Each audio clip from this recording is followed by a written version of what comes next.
Daan-dabang deboto ang nakiisa sa prosesyon ng Santo Niño sa Pasay. Ang ilan sa mga dumalo nanggaling pa sa ibang probinsya. At live mula sa Pasay City, nasa frontline ng balitang yan, si Bea de Guzman. Bea, ano-ano bang mga highlights ng engranding prosesyon nga na yan?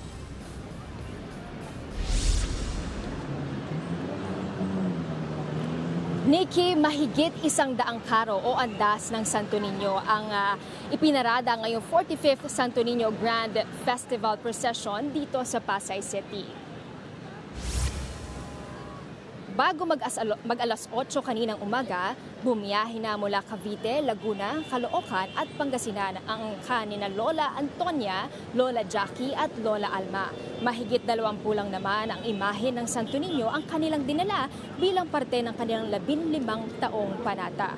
Bukod sa napagaling daw ang sakit ng kanilang mga kamag-anak, nasagot din ang kanilang panalangin sa mga pinansyal na problema. Matapos ang programa, bandang 3:30 ng hapon kanina, ay agad namang sinimula ang mismong prosesyon sa Pasay City Hall. Ramdam na ramdam ang pista sa makukulay ng mga kasuotan, buhay na sayawan at tugtugan ng mga debutante. Ang tema ngayong taon, o Kuya Santo Niño, sandigan ng katotohanan.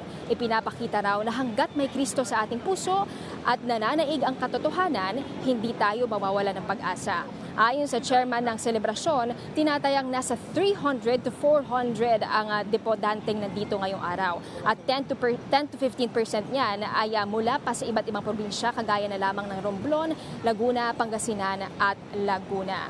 Nikki, matapos lumipas ang 1 oras nang magsimula ang prosesyon, ay nandito na tayo ngayon sa kahabaan ng Roxas Boulevard. At ang rutang tinutumbok niyan ay mula nga sa Pasay City Hall, FB Harrison, dito sa Roxas Boulevard, patungo doon sa Pablo Ocampo Street, malapit sa PICC. Yan muna ang updates. Balik sa iyo, Nikki. Maraming salamat, Bea de Guzman. Mga kapatid, Nikki de Guzman po. Para sa mga impormasyong dapat ninyong malaman, mag-follow at mag-subscribe na sa social media pages ng News 5.